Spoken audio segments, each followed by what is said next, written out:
Hey everyone, Gengar here.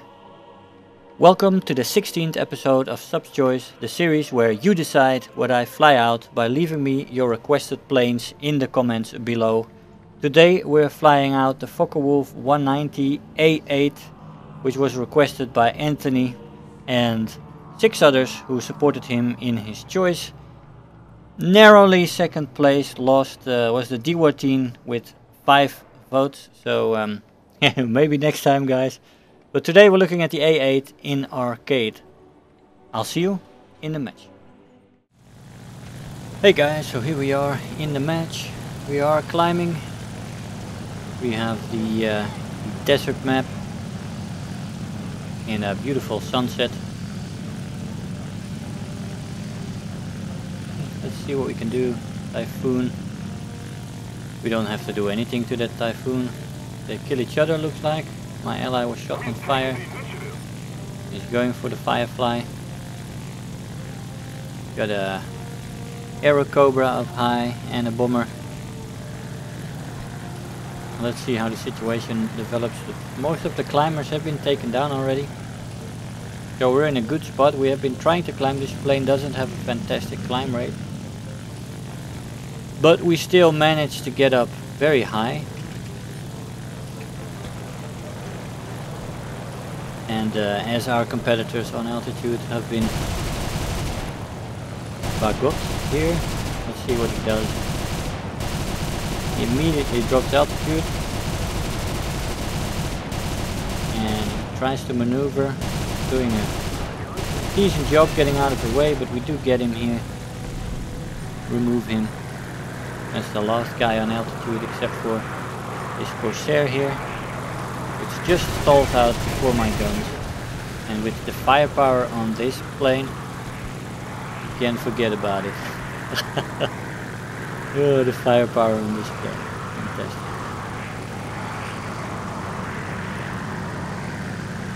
The amount of 20mm is fantastic. You shred anything you shoot at, but of course that has a downside. The problem is the climb rate, of course. You have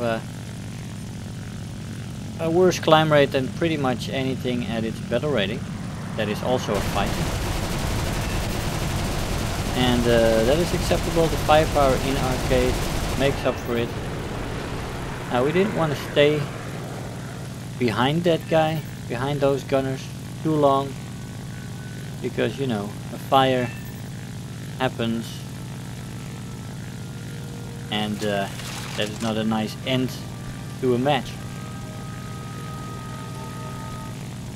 Now the plane is pretty heavy, so it has decent acceleration, and the energy retention is alright. Dive speed is fantastic though.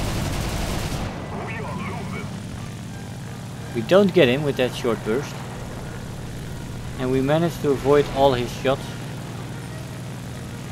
Let's see what he does. He does the right thing, doesn't turn in the horizontal but in the vertical, and he takes the plane down so that he picks up speed. And I will have to avoid him for a little bit here.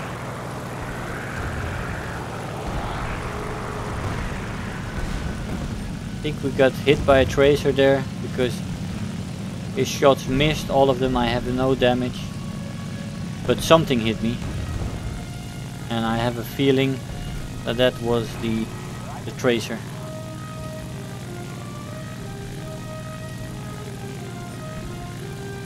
Now we have several bombers extending away from us there, and we do not have much speed right now because we were climbing. Now you really gotta dive for this plane to accelerate very fast, or put your nose at the horizon. A small climb with web though, and that web is pretty powerful. Yeah, helps a lot. When your web is on, also save that for when you're climbing after a zoom. Or sorry, in the zoom, when you come out of a boom and you zoom out, now you want to have your web available then. It makes the climbing a lot easier. Here we go. Just shred that G2. firepower is really fantastic. I really like the plane for that. I think flying it out in realistic battle will have different problems. With the climb rate and the firepower being less important there. With maneuverability being more in the forefront of things that are important. Ooh, Wellington shooting in the right spot there. Shooting some holes in my wing when he's on fire. Oh, that's one of the worst things if that happens, you know. Getting killed by a bomber that's already dead. But we didn't get killed. We're still here. We have a smoking B-17 coming in, but on our left there's a Spitfire. And the Spitfire is coming in pretty rapidly as well. Now roll rate on this plane of course is fantastic to get out of the way of planes. It's nice in head-ons and stuff like that, avoiding planes. It's its main strength. But in arcade you basically want to fly the plane as I'm flying it right now. You want to get up to altitude, you want to eliminate the competition there, and then you want to use it. The speed in a dive and its strong web to get back up. And in that sense you want to use it as a boom and zoomer, controlling the high ground. You don't want to get into too many turn fights, maneuvers with this plane. Because there are other planes that do that better, and you will get caught eventually by an equal pilot in a better plane. But as a boom and zoomer, this plane has a lot of quality.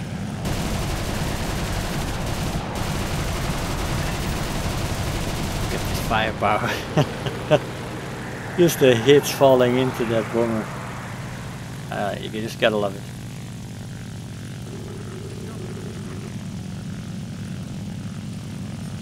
Now we basically dictate the fight from here on. For a while already. Only that Spitfire could have taken me out. But he obviously was distracted by something else. And that is another lesson in why you gotta keep your situational awareness up at all times. You gotta know what's around you.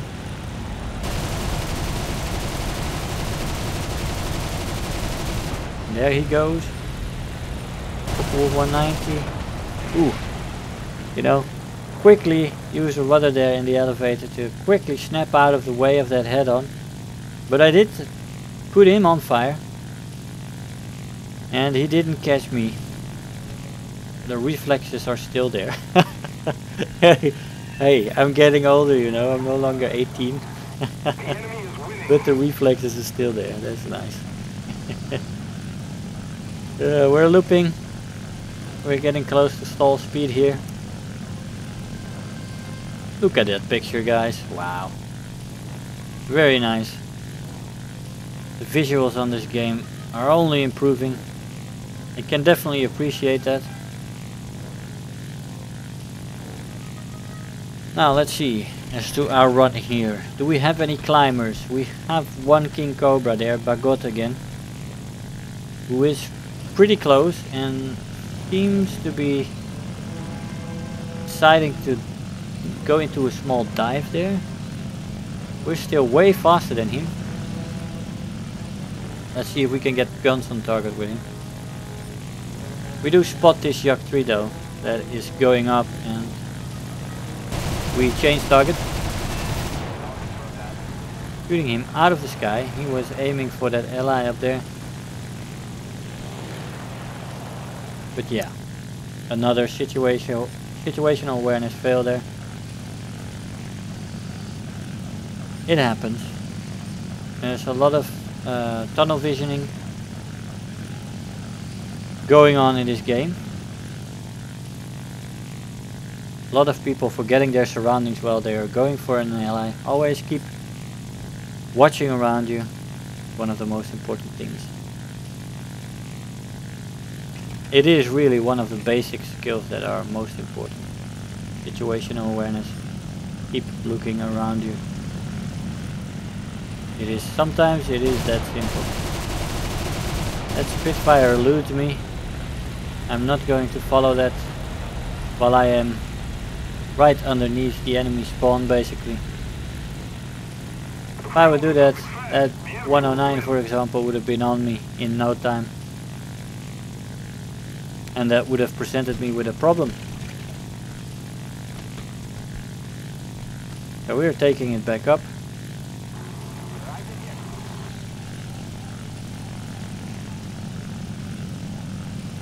And you see the moment you lose web, I had web up till a few seconds ago, you lose speed quite fast. Although I'd say the energy retention, even with the heavy guns on this plane, is still decent. We're sitting on 10 kills right now. Let's see what else we can do. Yeah, I really love the Focke-Wulf 190s. Even these heavy planes, the A-8 and the F-8, those are two models that are quite heavily armed. And you know, in general maneuverability and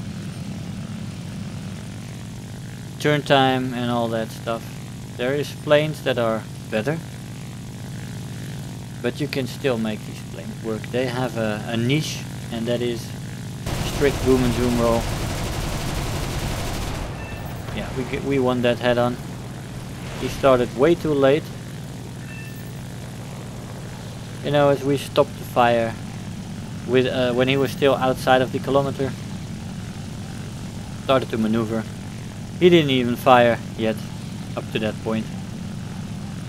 We're running stealth, so he doesn't he didn't have any idea that we were doing that. And that's the benefit, one of the benefits of stealth. And stealth isn't necessarily the highest damage output on for this plane. But for the boom and zoom roll, I often prefer the stealth setup. It's just the benefits of surprise and the few extra seconds you often get to fire at an opponent really make a difference in finishing people off fast. And that's really what you want when you're boom and zooming.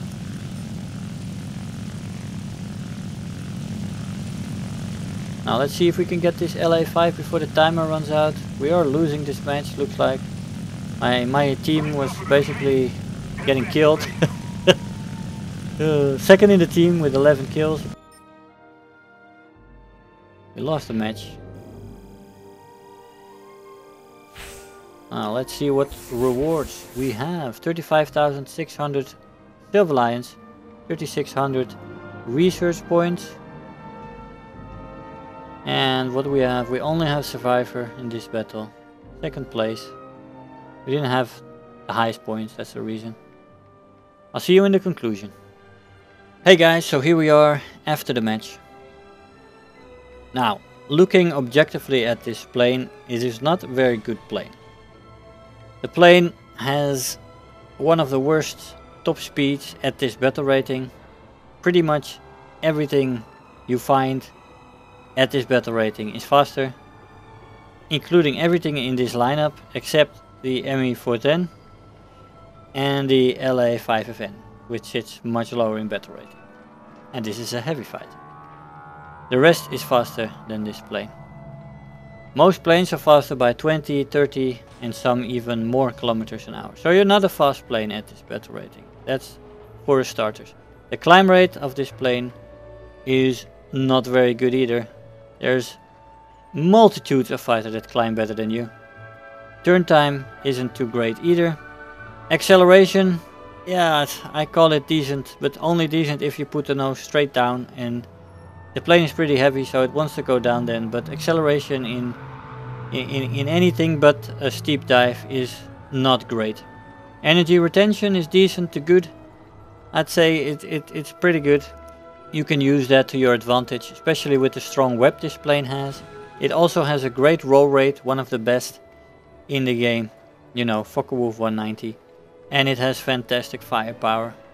So, a few very positive points that you have to use, like I showed you. I tried to climb as best as I could the altitude. With the web you can reach decent altitude. You have to hope that the other people haven't been pushing their planes as high as you did, and that you are at comparable height where you can engage them in hopefully some head-ons which you can win. Otherwise, maybe planes that are focused on other people and you can surprise them. When you win the fight for altitude, this plane finds its place, because this plane definitely can be used as a good boom and zoomer. It has great finishing power, it has pretty good maneuverability and handling at high speeds in a dive. You can snap to targets, you can change direction, it still handles very well at high speed. And that's quite nice for a boom and zoomer. And with its energy retention that is decent and the strong web, you can get back to altitude and reset and do it again. So this plane is definitely a very strict boom and zoomer that you can use in that fashion. Be sure to avoid prolonged turn fights. Just extend if you miss a person in a head-on, or if you miss the first slight turn and you miss, just extend away, reset, do it again. Don't let yourself be lured into a turn fight, because you will definitely die in this plane. Anything can pretty much outmaneuver you. You can sometimes, if you're the better pilot, surprise people in scissors, for example, because this plane has such a great roll rate. You can definitely do something there. But with an equal pilot in one of the other planes at this battle rating, you will have problems, because this plane has so many downsides. So guys, I hope you enjoyed the video. Make sure not to forget to leave your requested planes for the next episode in the comments. Make sure to like the video, leave me a comment, and I'll see you in the next one. Bye bye. Hey, so I hope you enjoyed the video, that you learned something there. If you are already a subscriber, don't forget to like the video. You know, those likes really make a difference. Do leave me a comment. You know, I always look forward to the comments every day. And if you really feel like helping out today, make sure to share the video with your friends and let them know about the channel. If you're new here, make sure to hit the subscribe button. Become part of this community. I really love to have you aboard. Don't feel shy to leave me some comments. I always try to respond to them. So again, I want to thank you all for watching, and I'll see you guys in the next video. Bye bye.